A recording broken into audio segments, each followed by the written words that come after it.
რუსთავი, კეთილი ადამიანების და სიჭაბუგის ქალაქი.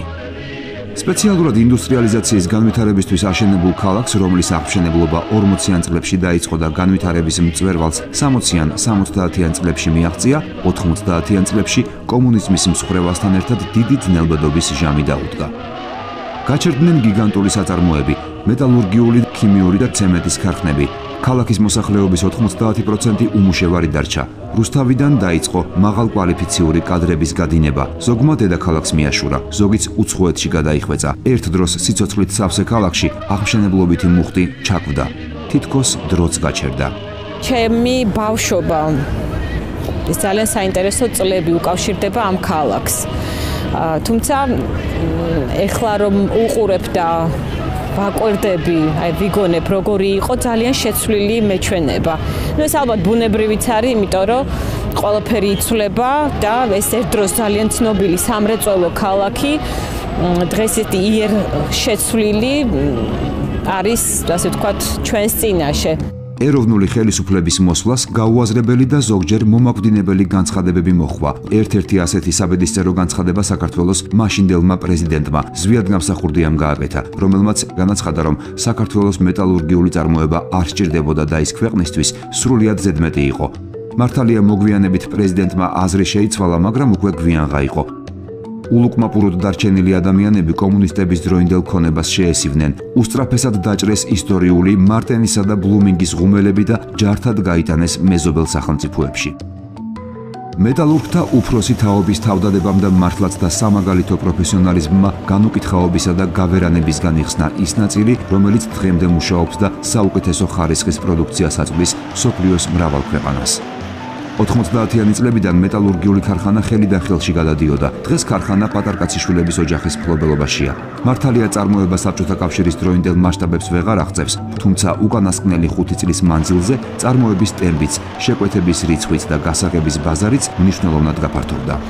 ვაწარმოებთ წლიურად 100,000 ტონა ფოლადს და გეგმაში არის არსებული მოწყობილობების განახლება, ახალი მოწყობილობების დამონტაჟება, რის მეშვეობითაც მოვახერხებთ წარმადობის გაზდასაც, ასევე ასორტიმენტის. საომალოდ პერსპექტივაში ჩადებული არის ახალი მოწყობილის საშუალებით, ახალი ჩამოსხმის ხარის საშუალებით, ასორტიმენტის გაზდა, როგორც კვადრატული ნამზადის, ასევე მრგვალი ნამზადის მიღება, იმისათვის რომ პერსპექტივაში უკვე ჩვენ თვითონაც საკუთარი ნამზადით მოვახდინოთ უნაკერო მილების წარმოება.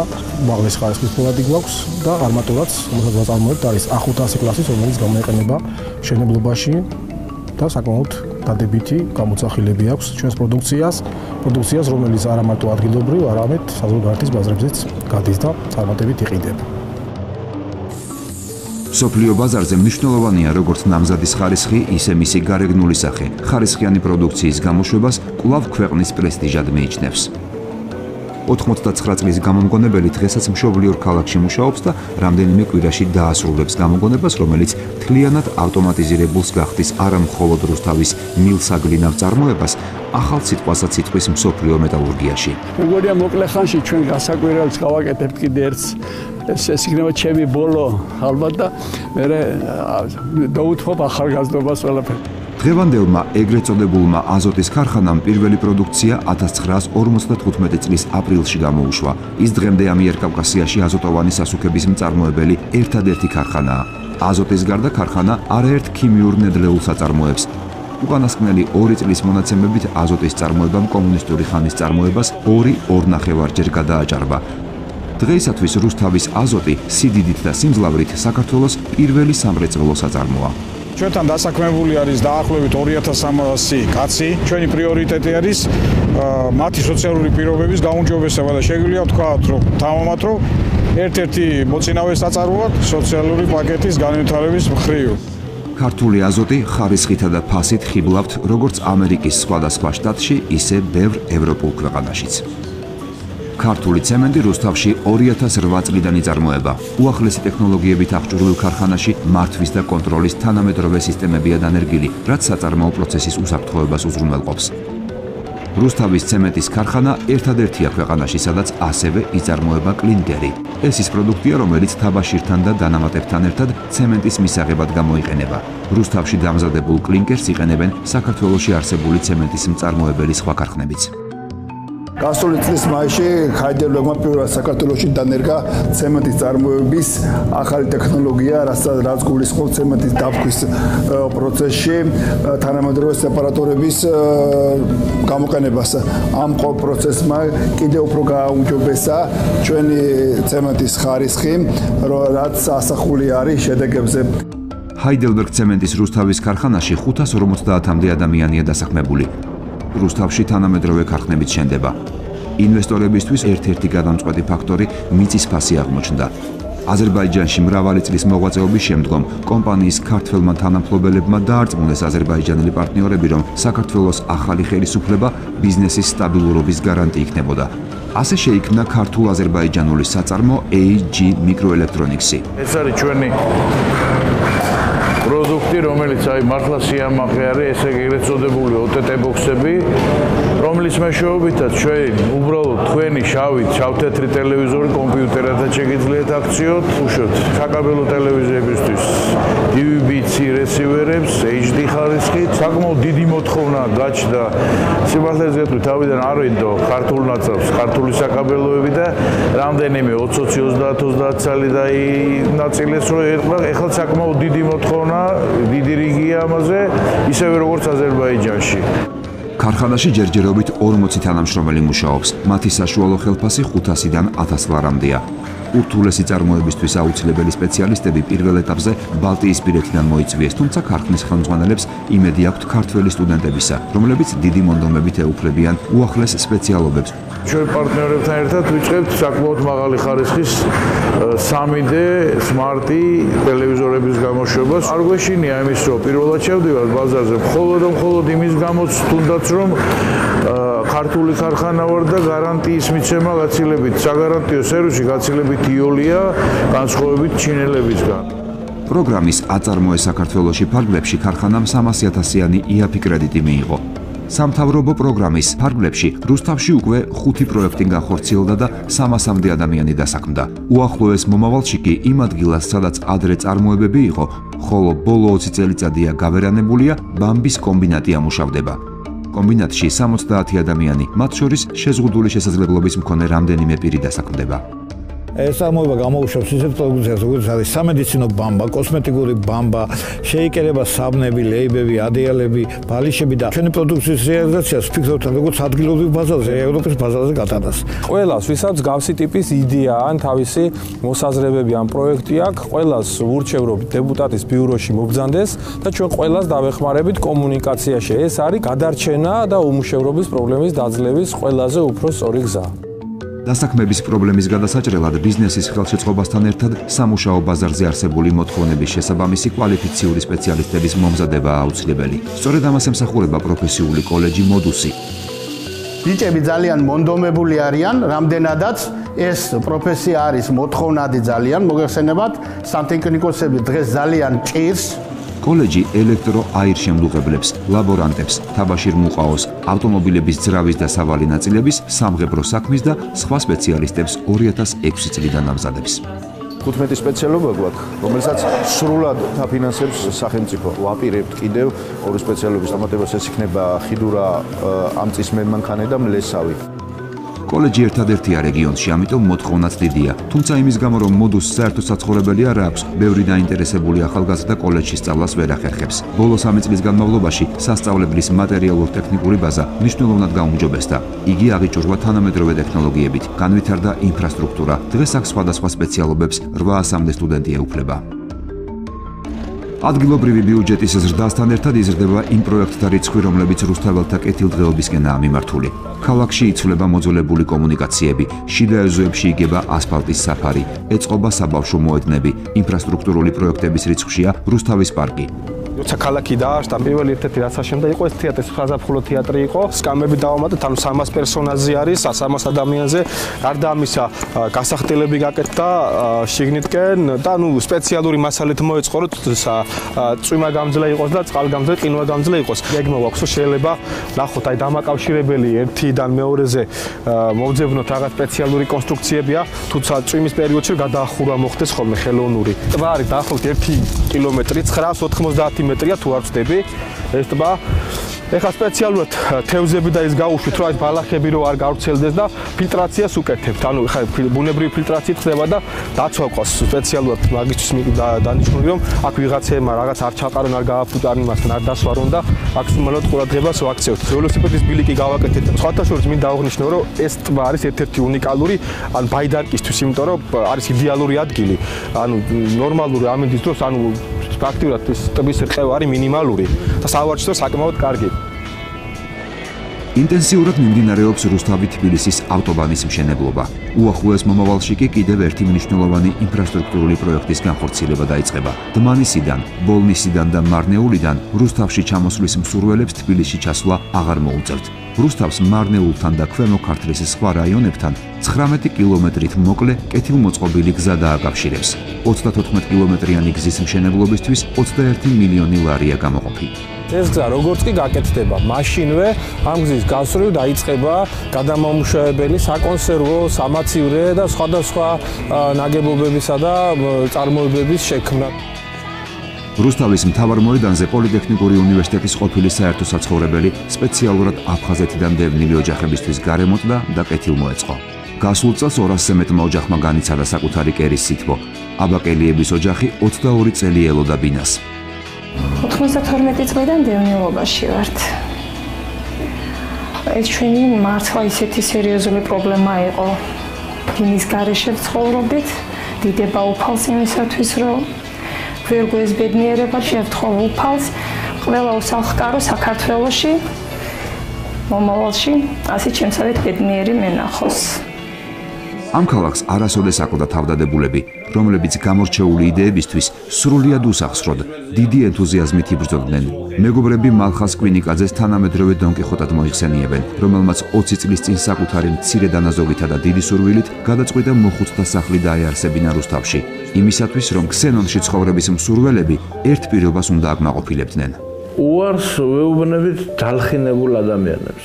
როდესაც ეს მოხუცთა სახლი დაარსდა, ჩვენ ვიღავით მის მაღალ ყოლად უსაყრდენო ესობა მეუფე ზოსიმესთან. მეუფემ ასე დაგულოცა. გააკეთეთ, ოღონდ ნუ გააკეთეთ ადამიანებისთვის. თუ ადამიანებისთვის გააკეთებთ, მაშინ ადამიანი მადლობას ელოდება. და ხშირად ამ მადლობას ვერ იღებ. და გული დაგწყდებათ. გააკეთეთ ღვთისთვის, უფლისთვის და გამოვა ადამიანებისთვის. კედლებზე გაკრული დათუნია ყოველდღე ახსენებს ქსენონის ბინადრებს მარტივ ჭეშმარიტებას, თუმცა აქაურებს ამის შეხსენება დიდად არ სჭირდებათ. ცუდად ვიყავი, ახლა კარგად. ძალიან კარგი პირობები მაქვს. ძალიან ისეთი, რომ არც ჯერა და ფიცა. ერთად ყოფნის სიამოვნებას თან ერთვის ლექსი და მუსიკაც, რომელიც ზამთრის გრძელი საღამოების მთავარი ატრიბუტია. უკვე დაღმართ მიუყვებოდი, შენგან ვიწყია ასვლა აღმით. მე ამ ქვეყნად მინდა ყოფნა რაღა მინდა აწე გაღმით.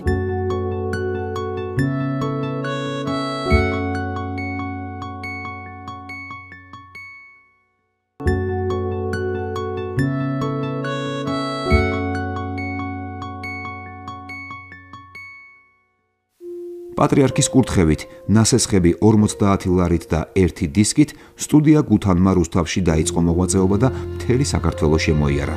იქამდე კი იყო გადაცემა გუთანი, რომელიც რუსთავის ტელევიზიის ეთერში ყოველ კვირას გადიოდა და მომავალი თაობის ქართველების გაქართველებას სახავდა მიზნად.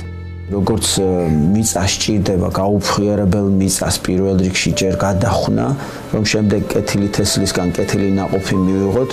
ჩვენს ვფიქრობთ, რომ ჩვენი მისიაც, ჩვენი ერის, ჩვენი მომავლის წინაშე ეს არის, რომ ის პატარა გულები, ქართული მადლიანი სიტყვით, ჩვენი მამაპაპის დიდი მგოსნებით, დიდი პოეტებით, დიდი მესაიდუმლეების სიტყვებით პატარების გულები გადავხნათ, რათა შემდგომ ღვთის სიტყვა მათში ჩათესილი ქართული სიტყვა, ასე თქვათ, ნოყიერი რო გახდეს და ნაყოფი რო გამოიღოს. პროექტი საჯარო სკოლებში საგანმანათლებლო ფილმების ჩვენებას და სპეციალურ გაკვეთილებს გულისხმობდა. გუთნელებმა ყველაზე ლიბერალი მინისტრების დასტური მიიღეს და საქართველოს თითქმის ყველა კუთხეს ესტუმრნენ. ქართველი ემიგრანტების მოწვევით იმოგზაურეს ამერიკაშიც და იქ უცხოობაში გულდამდუღრულ თანამემამულეთა ცხოვრებაზეც გადაიღეს მეხუთე ფილმი, სახელად მიწის სჯული, რომლის პრემიერამაც ძალზე ემოციურ ფონზე ჩაიარა. ტიროდა ყველა: კათალიკოს პატრიარქი, ემიგრანტები, მათი ოჯახის წევრები, ბავშვები. შეგვაჩვიეს იმას, რომ ჩვენ რა აქტუალურად ჩვენი ისტორია უნდა გვერცხვინებოდეს, ჩვენი ტრადიციები გვერცხვინებოდეს. 4 კუთხით არის აშინელი ზეწოლა. ეხლა დასაფარი რაღა არის და ჩვენ არ ვფარავთ ამაზე. ჩვენი მიზანიც ეგ არის, რომ როგორმე გადარჩეს განსაკუთრებით მომავალი თაობა. მათზე მიდის საშინელი ზეწოლა. ფესს რო შეეხები და დაარტყავ ამ ფესზე, კარგად რო შეეხები, უცოცხლდება ის ფესი და მიდის აი მთელი სიყვარული. შენი ქვეყანა უნდა გიყვარდეს და ვიცი რომ არანაირი სიმდიდრე ამას არ გადაიტანს და არ გადაწვანის. ინაცალი. აი საქართველოს ხო გადარჩენილია აი ერთ სკოლაში ვიყავით, სადაც უნდათ ბავშვების უმეტესობას რომ წასულიყვნენ ქვეყნიდან.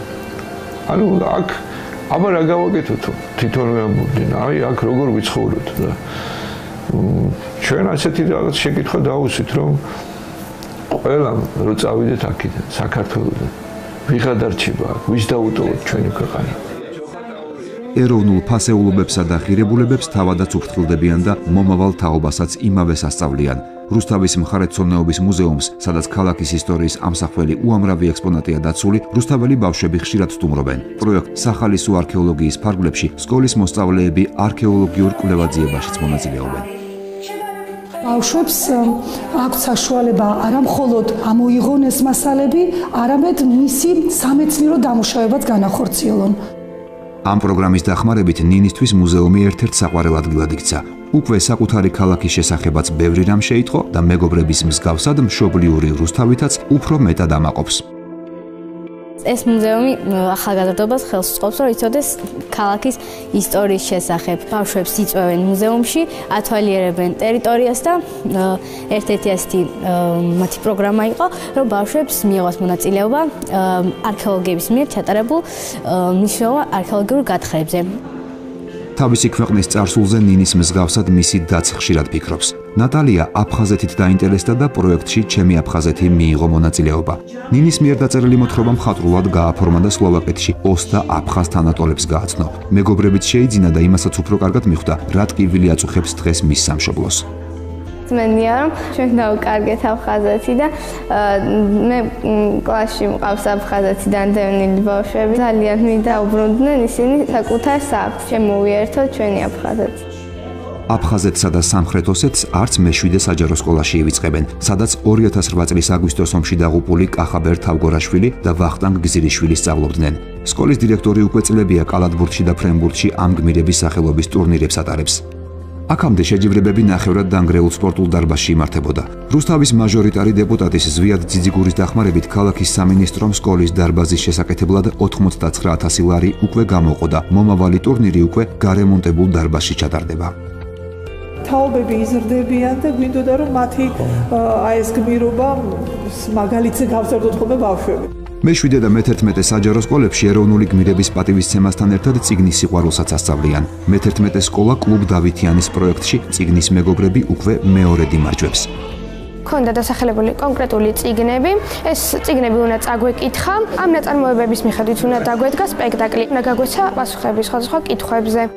საკუთარი მოსწავლეებით სკოლის დირექტორიც ამაყობს. ამბობს, რომ 1952 წელს დაარსებული სკოლა ტრადიციებს არც ამჯერად ღალატობს. წარსულში მას რუსთავისთვის ბევრი სასახელო ადამიანი გაუზრდია და არც მომავალში აპირებს ლიდერობის დათმობას.